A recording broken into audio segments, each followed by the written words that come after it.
We are the United States of America. And there is nothing beyond our capacity when we act together. God bless you all, and may God protect our troops. Thank you, thank you, thank you. President Biden delivered his State of the Union address, and he had a lot to say. He said that the economy was on a path to recovery. He challenged Republicans for blocking a bipartisan immigration proposal, and he continued to advocate for there to be a two-state solution in the Middle East. Joining me now is my friend and colleague and the host of The Hill's What's America Thinking program on The Hill TV, Julia Manchester. Julia, sorry, you have so many titles I can barely keep track. But Julia, your initial thoughts, your reaction, your analysis. We've been texting all last night into the morning about what we thought, but your takeaways from last night's speech. Yeah, Kevin, I thought overall it was a really good speech and a good moment for President Biden. I know that going into this, there were a lot of questions about how he would perform, if his age, his physical, state would get in the way. However, he put on a very strong, confident performance. I think hit all the notes he really needed to. Now, of course, if you're a Republican, if you're disagreeing with a number of his policy stances, you're going to hit back against that. But Biden went on offense from out the gate, talking about my predecessor, former President Trump, without mentioning him by name, really addressing directly many of the Republicans in the chamber as well. There was a striking moment when Marjorie Taylor Greene was yelling, say her name, Laken Riley, referring to that one University of Georgia student. Well, let's play that. Let's play that, because I think we have that clip, because it was really one of the key moments, specifically on immigration. And let's watch that. Here it is.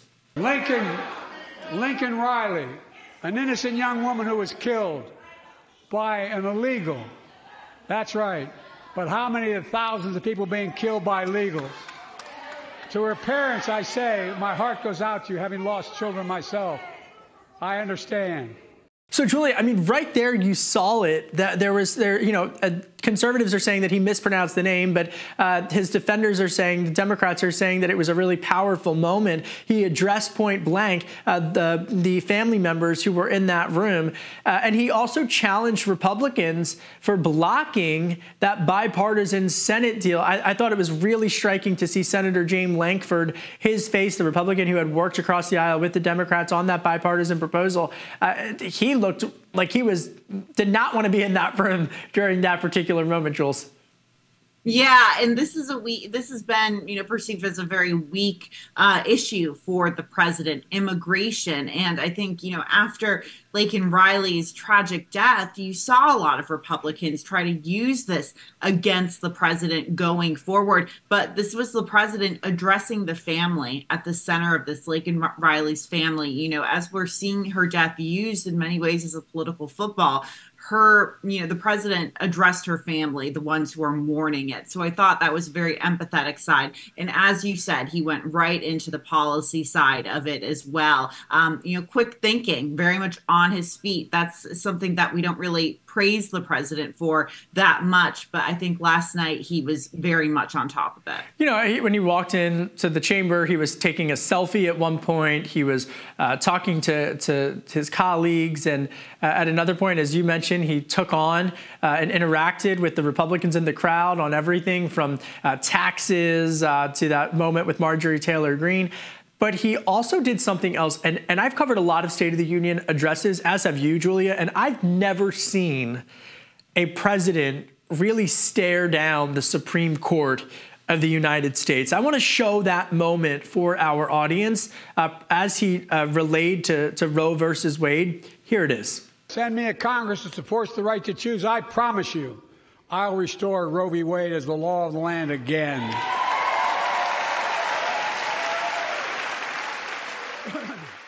Yeah, that's a moment. And it's something I think a lot of the president's supporters were waiting for. The Supreme Court, this conservative-leaning Supreme Court that Donald Trump was really much able to put together or influence the makeup of that court during his administration. This is a court that has gotten in the way of President Biden's agenda in many ways, and they've clashed on a number of issues, most notably abortion. And we know that abortion, women's reproductive health, is something that Democrats win on, and they're very good at messaging on. So this is a moment that they can point back to when they talk about protecting abortion rights in the country. Well, and especially through the prism of Alabama and what's happening in Alabama. And the exit polls from Decision Desk HQ earlier this week after Super Tuesday show that Democrats are ranking women's reproductive health as one of the top issues that they're voting on, similarly to what they did in the midterm elections the same year as the overturning of Roe v. Wade.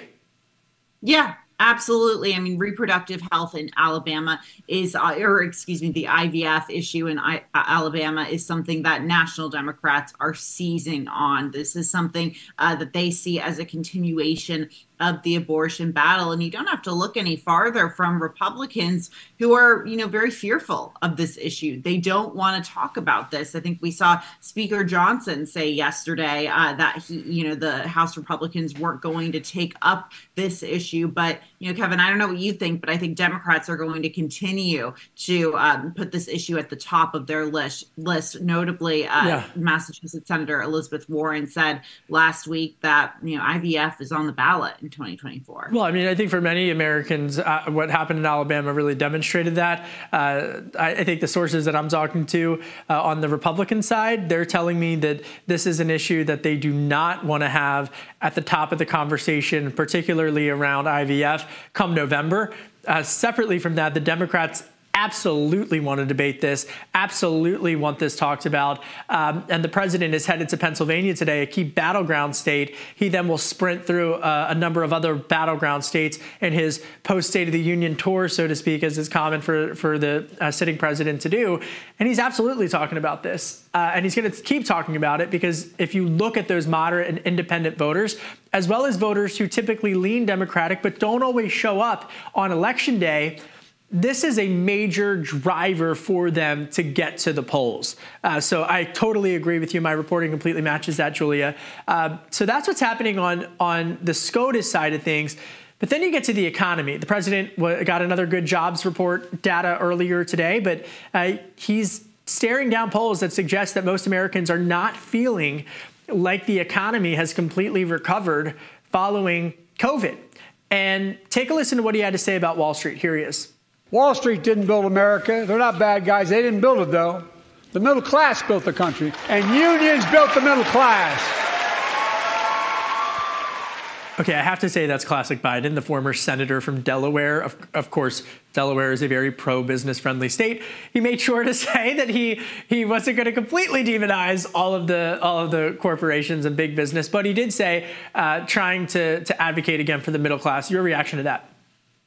Look, I mean, this is another strong moment that the president's supporters wanted to see. The economy has been, painted, or has been seen, I should say, as a very weak spot for President Biden when you have Republicans talking to inflation. And one of the biggest complaints, I think, about Biden's messaging on the economy is that you see a number of economic indicators, Kevin, that show that the economy is improving, by many counts. But the issue is a lot of Americans aren't feeling that. And I think a lot of Democrats have been really waiting for President Biden to close the gap on that messaging, to really be able to explain to Americans that, this is something you're going to feel eventually. But, there's obviously the issue of that wait and see message. But I think his economic message from a number of Democrats I've talked to, they said they were very happy with this messaging last night. And that's something we haven't heard, lately, given this disconnect on the economy. What do you think? How do you think he did on foreign policy in the Middle East? I thought that was a strong moment for him as well. I think it's a difficult one for the president because this president has taken such a pro-Israel stance on the Israel-Hamas war from the get-go. But the problem is you have these images coming out of Gaza, and you have the humanitarian crisis coming out of Gaza in this public relations battle, for lack of a better term, that Israel is also fighting, that they are, losing in many ways. And you have President Biden facing pressure from members of his own party, from progressives. We've seen that uncommitted vote in Michigan and Minnesota, not small margins, pushing back against him on this issue. So him announcing that humanitarian aid at the port of Gaza, that's probably something that could potentially appease some of those voters. I don't think this is an issue that's going away for the president, though. The progressive wing of the party are extremely fired up about this issue, something we don't really see in terms of foreign policy infiltrating a domestic U.S. election that much. Congressman Richie Torres, who's a progressive from New York City, he really takes issue every time that I say that the progressive movement it holistically supports what Rashida Tlaib is doing, because he says that he's a progressive and that he does not support what Rashida Tlaib is doing at all. I would say from my analytical sense, I thought it was a turning point for President Biden last night, and that it was the most clear articulation of the administration's foreign policy as it relates to Israel's war against the Hamas terrorist group that I've seen in covering him. I think that it leaves a lot of questions for Congresswoman Tlaib in terms of her strategy and moving forward with this uncommitted vote. I think that it was a very clear articulation on behalf of President Biden to note that the United States, not China, not Russia, not any other country in Europe, has provided more humanitarian aid and relief to Gaza than any other country in the world since October 8th of 2023.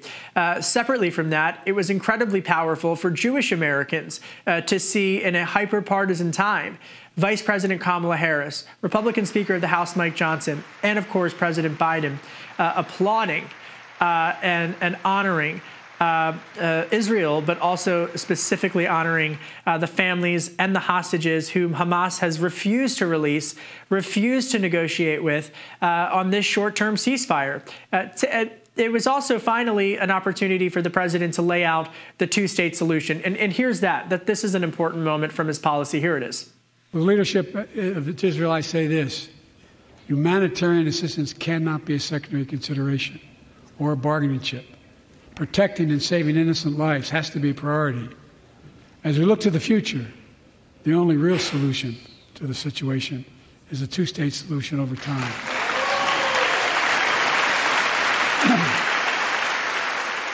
I mean, you see there Congresswoman Ilhan Omar with a protest sign, but do you think that this is now going to create more questions for Congresswoman Omar as well as Rashida Tlaib in terms of, are they going to get on board with the Democrats, or are they going to separate? Yeah, I mean, it's been a question I think we've been asking for quite some time at this point. What do they do going forward? And I think there's also questions for, members of the GOP as well in terms of that two-state solution messaging. There seems to be, sort of a divide there as well, but more so on the left. We'll see. I mean, I think a lot of it has to do with what happens over in Israel and Gaza. And I think we'll be watching for any, obviously watching for any particular developments. But I mean, all I can say is, that's a question we've been asking for a while. What do they do next? Well, yeah. And the question that I have, and I would gladly interview Congresswoman Rashida Tlaib, because I don't see her talking about this. Where's the pressure on Hamas to negotiate with every other country, including the United States, including Israel, including the Qataris, including the Jordanians? Why aren't they negotiating? So I think that's a huge question that is still really going to have to be asked to Omar and Tlaib. Separately from that, on foreign policy, take a listen to what President Biden had to say about Putin's war with Ukraine. My message to President Putin, who I've known for a long time, is simple. We will not walk away.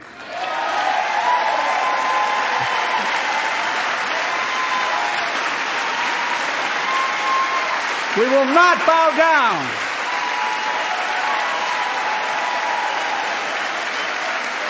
I will not bow down.